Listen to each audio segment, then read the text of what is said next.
Hey everyone, welcome to revision Mantra YouTube channel. मेरा नाम दिवाकर है और इस वीडियो में हम 71st का जो क्वेश्चन पेपर है वो हमारे 72 के लिए बहुत हेल्पफुल हो सकता है, क्योंकि बीपीएससी ने अभी पैटर्न जो है थोड़ा सा चेंज कर दिया है। थोड़ा सा वो यूपीएससी की तरफ इंक्लाइन हुए हैं, बट पूरी तरीके से यूपीएससी नहीं बोलेंगे। आज के टाइम पे ये यूपीपीसीएस की तरफ पूछ रहे हैं क्वेश्चन। यूपीपीसीएस का जैसा पैटर्न आता है ना, उस टाइप से ये क्वेश्चन पूछने लगे हैं।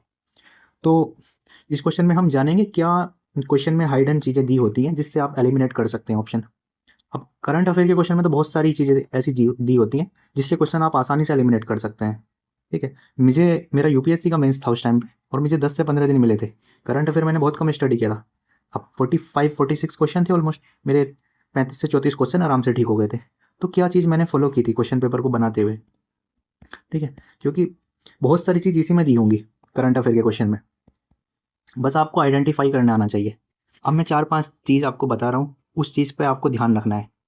सबसे पहले तो आप नोट डाउन कर लेंगे उन सारी चीज़ों को।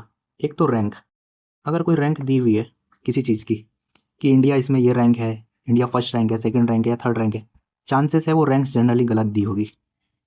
ओके, अगर आपको बिल्कुल कॉन्फिडेंस है कि हाँ मुझे याद है ये इन्फॉर्मेशन, रैंक बिल्कुल ठीक है, तब आप उस रैंक को ठीक करेंगे, वरना चांसेस है वो रैंक आपको गलत दी होगी। पहली चीज़ ये हो गया। और एक मिनिस्ट्री, मिनिस्ट्री वाले क्वेश्चन अगर दिए होते हैं ना यहाँ, तो चांसेस है मिनिस्ट्री या फिर ऑर्गेनाइजेशन कोई, ये रिपोर्ट इसने इशू किया है, ये इसने किया है, ये स्कीम इस ऑर्गेनाइजेशन की है, वो भी चांसेस है गलत दिया होगा। आपको रॉन्ग इन्फॉर्मेशन को आइडेंटिफाई करना आना चाहिए, कहाँ कहाँ इन्फॉर्मेशन गलत बन सकती है। और कोई नंबर्स दिया हुआ है, डेटा फैक्ट दिया हुआ है इकोनॉमिक सर्वे का, डेफिनेटली अगर 3 डेटा दिए हुए हैं तो 3 के 3 उसमें सही नहीं होंगे, एक गलत जरूर होगा। और ये मैं सारी चीज़ आपको बोल दिया हूँ, ये आपको अभी प्रैक्टिकल करके दिखाऊंगा इसका। अब जैसे कि कोई भी क्वेश्चन आप उठा सकते हैं, फॉर एग्जाम्पल्स हिंदी इंग्लिश दोनों में देखेंगे हम, तो आपको कोई प्रॉब्लम नहीं होगी यहाँ। ठीक है, अब जैसे कि यही फॉरेस्ट का सर्वे हिंदी में ही देखते हैं। हाँ, जो वन स्थिति रिपोर्ट थी 2023 की, तो इसमें क्या दिया हुआ है, 15% हो गया है। और कोई डेटा दिया हुआ है यहाँ? नहीं दिया हुआ ना, तो ये दिया हुआ है नंबर्स। ठीक है, 15% है क्या हमारा, तो ये ऑप्शन गलत हो जाएगा ना, तो आपको ये एलिमिनेट हो गया। ठीक है, अब जैसे कि यहाँ दिया हुआ था टॉप 3 में कौन कौन से स्टेट हैं, मैंने इसके लिए बताया था कि अंडमान निकोबार में काफ़ी इंफ्रास्ट्रक्चर प्रोजेक्ट वगैरह चले हैं, तो वहाँ फॉरेस्ट इंक्रीज नहीं होगा, डिक्रीज होगा, जिसके कारण से जब इतना फॉरेस्ट घटेगा तो बढ़ेगा कैसे वहाँ। झारखंड में भी फॉरेस्टिंग माइनिंग वगैरह की जाती है, तो फॉरेस्ट घटेगा यहाँ, तो सेकंड ऑप्शन ऐसे एलिमिनेट हो जा रहा है यहाँ। मैंने ये क्वेश्चन बताया हुआ है पहले भी। अब देखो जैसे कि हम बात करते हैं, मैं रैंक वाले क्वेश्चन आपको दिखाता हूँ कहाँ कहाँ एलिमिनेट हुए हैं। अब जैसे कि ये क्वेश्चन पाते हैं, सीमेंट इंडस्ट्री वाला क्वेश्चन है, हिंदी में ही देख लेते हैं ना। तो सीमेंट इंडस्ट्री का जो क्वेश्चन है ये, कि सीमेंट उद्योग के बारे में पहचानना है। ठीक है, तो हमें पता है कि भारत की जो रैंक है, सबसे बड़ा उत्पादक हो गया क्या भारत, तो चाइना कहाँ जाएगा। तो आपको पता है ना, मैंने रैंक वाले जो क्वेश्चन ऑप्शन दिए होते हैं ना, वो चांसेस से गलत दी होंगी चीज़ें। भारत में इंडिया की जो रैंक है ना सीमेंट में, सेकंड रैंक है, तो यहाँ से ये ऑप्शन एलिमिनेट हो जाएगा।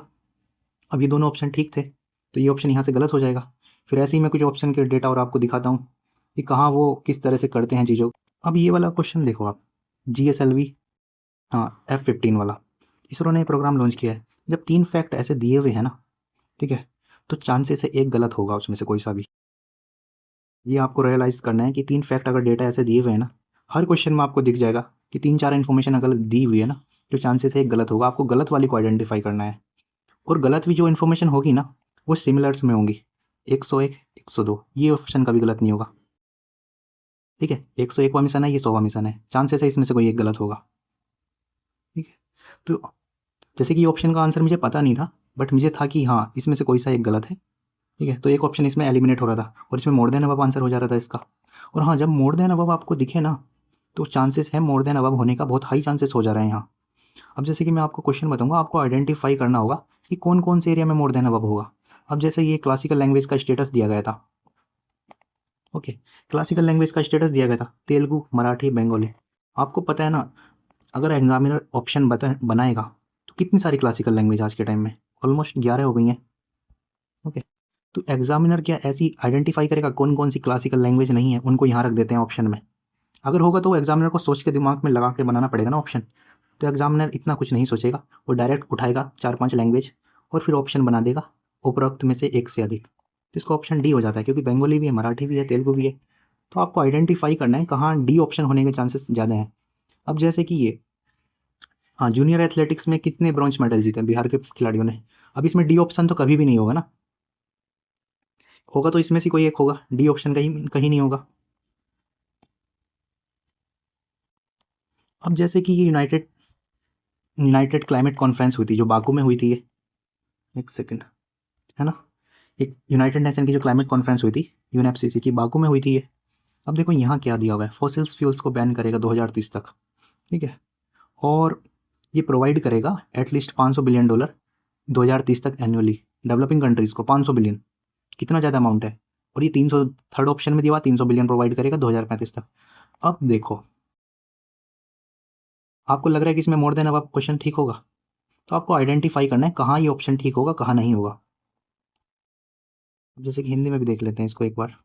हम्म हम्म तो आपको आइडेंटिफाई करना है कि कहाँ डी वाला ऑप्शन मोर देन अब वाला ठीक होगा। अब देखो ये दोनों ऑप्शन ना, इसमें से कोई एक ठीक होगा, या तो 2030 होगा या 2035 तक होगा। अब इतना बड़ा टारगेट क्यों देगा अभी, अभी तो वो थोड़ा सा पैसे देने में चल रहा है उनका, तो $300 बिलियन देंगे वो भी 2035 तक, ये टारगेट रहा है, ठीक है, बाकू में जो प्लान बना है। तो इन दोनों में से एक ही ऑप्शन ठीक होगा, बी या सी। ओके, अब यहाँ 2030 का ऑप्शन दिया हुआ है फॉसिल्स फ्यूल्स। मैंने बताया ना कि फैक्चुअल इन्फॉर्मेशन जहाँ भी दिखा आपको कॉन्शियस होना है, एकदम अच्छे से पढ़ना है। हाँ, अब ईयर वाले ऑप्शन जो दिए होते हैं ना टारगेट, अच्छा 2027 तक हमें ये कर देना है, 2047 तक कर देना है, वो टारगेट ना ही अचीव होते हैं कभी, ना ही वो ऑप्शन जो है मोस्टली गलत दिया होता है। तो टारगेट अगर कहीं दिया हुआ है ना कि हाँ फॉसिल्स फ्यूल्स 2030 तक पूरा हम प्रतिबंध लगा देंगे, फॉसिल्स फ्यूल्स पे भी तो 70% हमारा अभी चल रहा है इंडिया का, ठीक है, वर्ल्ड की मोस्टली इकोनॉमी अभी 70%, 70 to 70% जो चल रही है फॉसिल्स फ्यूल पे चल रही है, तो कैसे बैन लगा देंगे 2030 तक अभी? तो ये ऑप्शन ऐसे एलिमिनेट कर सकते हैं आप इसको, फिर इसका एक ही आंसर हो जाता था ये सी। ओके, इस तरह से डेटा फैक्ट आपको देखना है, जहाँ भी दिख जाए ना उसको ध्यान से पढ़ना है, और चांसेस है कि सारा ऑप्शन उसमें ठीक नहीं होगा कभी भी। अगर ऑल ऑफ दी अबव दिया हुआ है कहीं ऑप्शन, डेटा फैक्ट दिया हुआ है, ऑल ऑफ दी अबव दिया हुआ है, तो ऑप्शन चांसेस है गलत होगा एक ना एक। तुम देखो ये आते हैं इंडिया फॉरेन एक्सचेंज रिजर्व जो है अपना, ठीक है, ये इंक्रीज हो गया है $640 बिलियन दिसंबर 2025 में। एक डेटा ये हो गया, ठीक है, याद है नहीं है भी छोड़ देते हैं। 7th लार्जेस्ट है इंडिया वर्ल्ड में, ठीक है, एक ये हो गया। मैंने बोला कि रैंक जो दी होगी ना, फर्स्ट रैंक है, थर्ड रैंक है, 6 है, 7th है, चांसेस है वो वाला रैंक गलत दिया होगा, तो यहाँ इस रैंक को हटा सकते हैं, 7th नहीं है। इतना तो फॉरेन एक्सचेंज रिजर्व अपने पास आ रहा है अभी तक, क्या 7th भी अटका होगा इंडिया? तो बी ऑप्शन हम आसानी से एलिमिनेट कर सकते हैं यहाँ से, है ना, तो बी ऑप्शन हमारा रैंक वाला जो है कट जाएगा। अब देखो जो डिक्रीज, जो यहाँ ये दिया हुआ है देखो, decrease cause by balance of payment deficit of around. अब ये बोल रहा है कि यहाँ डिक्रीज हुआ है फॉरेन एक्सचेंज में। आपको पता है ना 2024 में तो कोई ऐसा कुछ था नहीं, 2021 में 2021 में जो आया था वो आया था कोविड, और 2025-26 में स्टार्ट हुआ है ना ये वॉर, तो 25 में तो काफ़ी सब कुछ सही चल रहा था, वॉर और इतनी नहीं हुई थी, तो डिक्रीज थोड़ी होगा, बैलेंस ऑफ पेमेंट डिफिसिट कहाँ से होगा, अपना तो ट्रेड बढ़ रहा है काफ़ी। तो तो ये ऑप्शन जो है खाली ये ऑप्शन करेक्ट होगा। और रैंक वाला ऑप्शन मैंने बताया ना, रैंक वाला आपको ध्यान से पढ़ना है, रैंक वाला चांसेस है गलत होगा चीज़। मैं आपको और ऑप्शन और दिखाता हूँ। अब ये क्वेश्चन देखो, जो पीरियोडिक लेबर फोर्स पार्टिसिपेशन वाली जो रिपोर्ट्स आती है ना, ये देखो इसमें डेटा ही डेटा दिया होता है, आपको आइडेंटिफाई करना है, एक ना एक डेटा ऐसा जरूर होगा, बहुत बड़ा चढ़ा के बात करेंगे वो लोग। अब देखो यहाँ greater increase in labour force participation rural female compare to urban.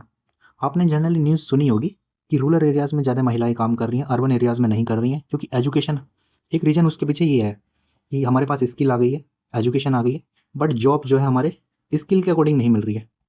जब हमारे पास स्किल आ गई है उसके अकॉर्डिंग जॉब नहीं मिलेगी तो हम जॉब ज्वाइन क्यों करेंगे? तो जो हमारा पोटेंशियल है वो अंडर यूटिलाइज चल रहा है अर्बन एरियाज़ में वुमेन्स का, ठीक है, तो एजुकेशन एक बड़ा फैक्टर था जिसमें एजुकेशन इंक्रीज़ हुई है, स्किल आई है कुछ, लेकिन जो जॉब है स्किल मिसमैच हो रहा है, तो ये ऑप्शन ठीक हो जाती है। रूरल एरियाज़ में जो है फीमेल का पार्टिसिपेशन ज़्यादा है वर्किंग, ठीक है, कंपेयर टू। अब देखो यहाँ कितना अजीब सा ऑप्शन बनाया इन्होंने, 36 स्टेट में, 36 स्टेट और यूनियन टेरिटरी में 90% जो स्टेट है ना उनका वर्क फोर्स पार्टिसिपेशन रेट जो है ना नेशनल से एवरेज है। ऐसे कैसे हो सकता है? नेशनल हमारा जो वर्क फोर्स पार्टिसिपेशन है नेशनल का और 90 स्टेट का ज़्यादा हो जाएगा? तो ये बहुत इम्पॉसिबल सा स्टेटमेंट है। अगर वो देते हाँ कि 50 स्टेट ने अचीव कर लिया है, नेशनल से उसका ज़्यादा हो गया है, मतलब नेशनल का अगर एवरेज 43% है तो 50% स्टेट ऐसे हैं हाँ जिन्होंने अचीव कर लिया है, जिनका वर्कफोर्स पार्टिसिपेंट 90%। यहाँ डेटा मैं बोला ना कि नंबर्स आपको जहाँ दिखे ना तो कट कर दो उसको, एक बार ध्यान से सोचो, हो सकता है वो सही हो, अगर एग्जैक्ट आपको पता है तो सही मानो, चांसेस है वो गणना गलत होगा। और ये ऑप्शन ये वाला है, फीमेल्स जो है ना एग्रीकल्चर में उनका पार्टिसिपेशन डिक्रीज हुआ है। ऐसा कैसे हो सकता है, माइग्रेशन इतनी बड़ी है मेल्स की, तो जो जिम्मेदारी आ गई ना एग्रीकल्चर संभालने की वो वुमेन पे आ गई है। 2017 का इकोनॉमिक सर्वे था फेमिनाइजेशन ऑफ एग्रीकल्चर, जिसमें एक टर्म दिया था, तो पार्टिसिपेशन बढ़ा है। अब देखो यहाँ डी दिया हुआ है, हमको लगेगा हाँ ये ऑप्शन भी ठीक है, ये भी ठीक है, हम डी लगा देंगे। तो डी ऑप्शन को ध्यान से पढ़ना है, डी क्वेश्चन को, ये बहुत कंफ्यूजिंग क्वेश्चन था, ये ऑप्शन थे ये डी वाले। ठीक है, ये है कि चांसेस है कि एक ना एक दो गलत होगा, तो यहाँ दो ऑप्शन गलत हो जाते थे इसके, सिर्फ खाली ए ऑप्शन ठीक होता है। अब देखो पीरियोडिक लेवल फोर्स पार्टिसिपेशन का एक डेटा और पूछ लिया यहाँ, ये रिपोर्ट आपको अच्छे से करके जानी है, मैंने करंट अफेयर की क्लासेस में इनको कराया हुआ है। ठीक है चलो, हाँ दिया हुआ था कि वुमेन एम्प्लॉयमेंट के बारे में देना है इसमें, बिहार में क्या अभी कंडीशंस है। तो मोस्ट ऑफ वुमेन जो है ना फॉर्मल्स और रेगुलर जॉब में एम्प्लॉयड है। आपको पता है ना 85% तो अपना जो है अनऑर्गेनाइज सेक्टर है, तो वुमेन हमारी फॉर्मल जॉब कैसे, जॉब रेगुलर जॉब्स कैसे ज्वाइन कर लेगी जब 85% हमारा जो सेक्टर है अनऑर्गेनाइज है, इनफॉर्मल है। तो इसमें पहला ऑप्शन ही गलत हो जाएगा, है ना, तो इसमें पहला ऑप्शन ही गलत हो जाएगा। Majority of womens are self employed often serving as a helper house hold enterprises. ठीक है, ये ऑप्शन आपको नहीं पता, छोड़ दो, रहने दो अभी।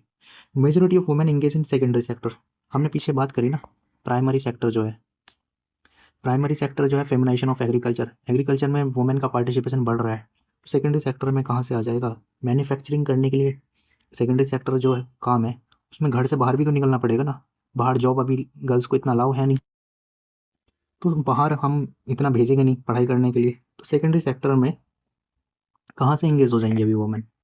तो एक जनरल सी स्टेटमेंट थी, अगर आपकी थोड़ी सी अंडरस्टैंडिंग है ना तो सेकेंडरी सेक्टर नहीं होगा। और मोस्टली हम वुमेन्स को कौन सी जॉब में भेजते हैं, टर्सरी सेक्टर में, टीचिंग, टीचिंग में भेजते हैं ना, टीचिंग हो गया, बैंकिंग्स हो गया, तो सर्विस जो प्रोवाइडिंग वाली है, ठीक है, नर्स हो गया है, तो टर्सरी सेक्टर में अधिकांशतर वुमेन्स इंगेज होंगी। ठीक है, और ये तो दो ऑप्शन हो गए इसमें गलत, तो मोर देन अब तो इसमें चांसेस है ही नहीं, है ना। अब देखो दो ऑप्शन इसमें गलत हो गए, ये वाला गलत हो गया है और ये गलत हो गया है। ठीक है, जब दो गलत हो गए हैं तो डी ऑप्शन का चांस तो खत्म हो गया ना, क्योंकि मोर देन अब, तो अगर ये ऑप्शन आपको नहीं भी पता है ना तो ऑटोमेटिकली सही हो जाएगा ये ऑप्शन। ओके, ये ऑप्शन आपको नहीं भी पता है ना, ऑटोमेटिकली सही हो गया है। ठीक है, इस तरह से आपको एनालाइज करना है पेपर में, और आप ना पुराने वीडियोस देख लें कि मैंने किस तरह से पेपर्स को सोल्व किया हुआ है कुछ और आपने जो 71st का एग्ज़ाम दिया होगा या 70th का या फिर AED जो भी एग्ज़ाम दिए होंगे ना, जहाँ जहाँ आपकी मिस्टेक्स हुई हैं एक बार उनको जाके एनालाइज कर लेंगे ना, कहाँ कहाँ आपकी मिस्टेक्स हो रही हैं, तो आपके क्वेश्चन फिर ठीक होने लगेंगे। क्योंकि मोस्टली जहाँ आपने गलती की है ना एग्ज़ाम हॉल में भी चांसेस है वहीं गलती करोगे आप, बट अभी आप देख लोगे 15-20 दिन PYQ कहाँ आपसे गलत हो रहे हैं, फिर आपके गलत नहीं होंगे। ओके, मिलते हैं नेक्स्ट वीडियो में, thanks for watching this video. और आप बताना इस तरह से जो एनालाइज करना है पेपर को और वीडियोस लानी चाहिए क्या। ठीक है, आपको डी ऑप्शन वाले को अच्छे से ध्यान रखना है इस बार, जो मोर देन अबव वाला जो ऑप्शन दिया है काफ़ी कन्फ्यूजन हो गया जिसके कारण से, तो इस ऑप्शन को आपको अच्छे से पढ़ना है। और हाँ, अब जैसे कि ये वाला था क्वेश्चन कि हाँ रमन मैग्सेसे अवार्ड जो दिया गया है, तो अवार्ड जो है ना ये वाला आपको पता है जनरली कई सारे लोगों को दिया जाता है। ठीक है, एक बार में कई सारे लोगों को दिया जाता है ये वाला अवार्ड, तो ये 2 लोगों को 3 लोगों को दिया था, तो इसमें डी ऑप्शन आसानी से हो गया था इसका आंसर। ठीक है, तो डी वाले ऑप्शन को आपको ध्यान रखने, और इस बार ई वाला जो ऑप्शन दिया होगा ना, ई वाला अगर आपने तीनों ऑप्शन अटैम्प्ट नहीं किए हैं, 4 में से कोई भी टिक नहीं किया है, ये ऑप्शन आपको कंपलसरी फिल करना होगा। एक बार इंस्ट्रक्शन में पढ़ लेंगे क्वेश्चन पेपर सॉल्व करने से पहले, क्योंकि 2 मिनट लगेंगे या 1 मिनट लगेंगे, 1 मिनट में आप इंस्ट्रक्शन पढ़ लोगे तो सही रहेगा, क्योंकि कभी कभी चीज़ें चेंज भी हो जाती हैं। ओके, मिलते हैं नेक्स्ट वीडियो में, thanks for watching this video, और चैनल को सब्सक्राइब करना ना भूलें और अपने दोस्तों को भी शेयर करना।